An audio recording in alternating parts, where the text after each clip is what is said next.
June 21న జరిగే neat re exam విషయంలో కేంద్ర ప్రభుత్వం అత్యంత అప్రమత్తంగా వ్యవహరిస్తోంది. కాగా రీ ఎగ్జామ్ను ఎలాంటి లోపాలు లేకుండా నిర్వహించేందుకు కేంద్ర సర్కార్ సకల చర్యలు తీసుకుంటోంది. ఇందులో భాగంగా మెసేజింగ్ యాప్ అయిన టెలిగ్రామ్ను కేంద్ర ప్రభుత్వం బ్లాక్ చేస్తుంది. దీనికి సంబంధించి కేంద్ర ప్రభుత్వం ఆంక్షలు విధించింది. కాగా జూన్ 22 వరకు సదరు ఆంక్షలు అమల్లో ఉంటాయి. నేషనల్ టెస్టింగ్ ఏజెన్సీ ఎన్టీఏ సిఫార్సులతో కేంద్ర ప్రభుత్వం ఈ ఆంక్షలు విధించింది.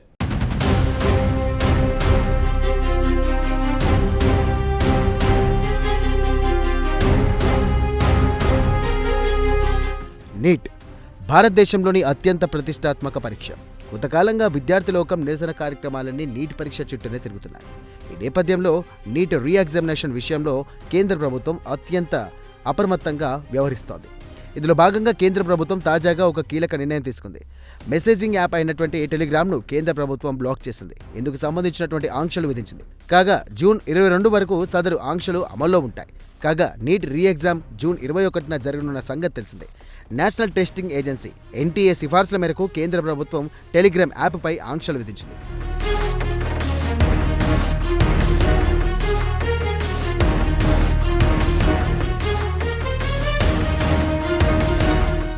అంతేకాదు జూన్ 30వ తేదీ వరకు మెసేజింగ్ ఎడిటింగ్ ఫీచర్ను కూడా భారత్లో డిసేబుల్ చేయాలంటూ టెలిగ్రామ్ యాప్ను కేంద్ర ప్రభుత్వం ఆదేశించింది. కాగా మెసేజింగ్ ఎడిటింగ్ ఫీచర్ గతంలో దుర్వినియోగం అయిన విషయాన్ని నేషనల్ టెస్టింగ్ ఏజెన్సీ గుర్తించింది. టైమ్ స్టాంప్ను అలాగే ఉంచుతూ గతంలో పోస్ట్ చేసిన మెసేజ్లను సవరించడంతో పాటు పేపర్ లీక్ సాక్ష్యాలను తారుమారు చేయడానికి ఈ ఫీచర్ను దుర్వినియోగం చేశారు.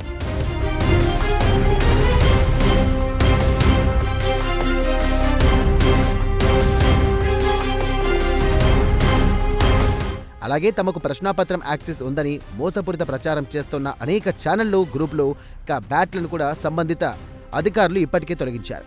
అయితే ఈ చర్యలు సరిపోవంటూ నేషనల్ టెస్టింగ్ ఏజెన్సీ భావించింది. దీంతో టెలిగ్రామ్ మెసేజింగ్ యాప్పై నీట్ రీ ఎగ్జామ్ ముగిసేంత వరకు కూడా కేంద్ర ప్రభుత్వం ఆంక్షలు విధించింది.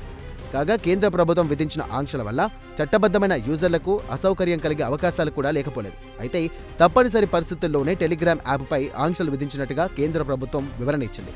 దేశంలో అత్యంత కీలకమైన ప్రవేశ పరీక్షల్లో ఒకటైన నీట్ సమగ్రతను కాపాడటమే తమ ప్రధాన ఉద్దేశమని కేంద్ర ప్రభుత్వ అధికారులు వెల్లడించారు.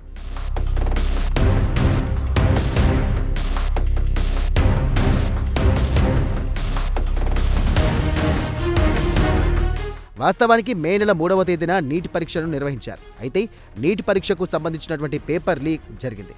ఈ నేపథ్యంలో నీట్ పరీక్షకు కేంద్ర ప్రభుత్వం రద్దు చేసింది. దీంతో విద్యార్థులు రోడ్డు మీదకి వచ్చి నిరసన వ్యక్తం చేశారు.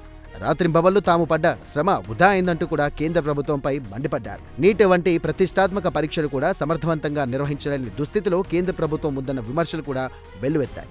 ఇక వీటన్నిటితో పాటుగా కేంద్ర విద్యాశాఖ మంత్రి ధర్మేంద్ర ప్రధాన్ రాజీనామా చేయాలన్న డిమాండ్ తెరమీదికి వచ్చింది. కాగా నీట్ రీ ఎగ్జామ్ సందర్భంగా ఎటువంటి అక్రమాలకు తావు లేకుండా పగడ్బందీగా ఏర్పాటు చేసినట్టుగా కేంద్ర ఆరోగ్య విద్యాశాఖల ఉన్నతాధికారులు ఇటీవల పార్లమెంటరీ సంఘానికి వెల్లడించారు. అలాగే రీ ఎగ్జామ్ ప్రశ్నాపత్రాల తయారీలో కీలక పాత్ర పోషించిన నిపుణులకు ఒక రహస్య ప్రదేశంలో ఉంచినట్టుగా వార్తలు వచ్చిన సంగతి తెలిసిందే. అయినప్పటికీ రీ ఎగ్జామ్ పరీక్ష పేపర్ కూడా లీక్ అయిందంటూ ఇటీవల వదంతులు వచ్చిన సంగతి తెలిసిందే. కాగా ఈ వదంతులను నేషనల్ టెస్టింగ్ ఏజెన్సీ ఖండించింది.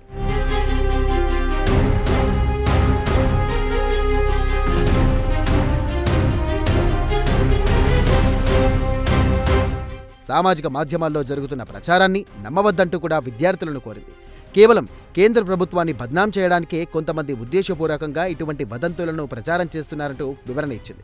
రీ ఎగ్జామ్కు సంబంధించి తప్పుడు ప్రచారం చేసే వారిపై కఠిన చర్యలు తీసుకుంటామని కేంద్ర ప్రభుత్వం హెచ్చరించింది. ఇదిలా ఉంటే తమ దగ్గర నీట్ రీ ఎగ్జామ్కు సంబంధించినటువంటి ప్రశ్నాపత్రం ఉందని నమ్మబలికిన 2 వ్యక్తులను తాజాగా పోలీసులు అరెస్ట్ చేశారు.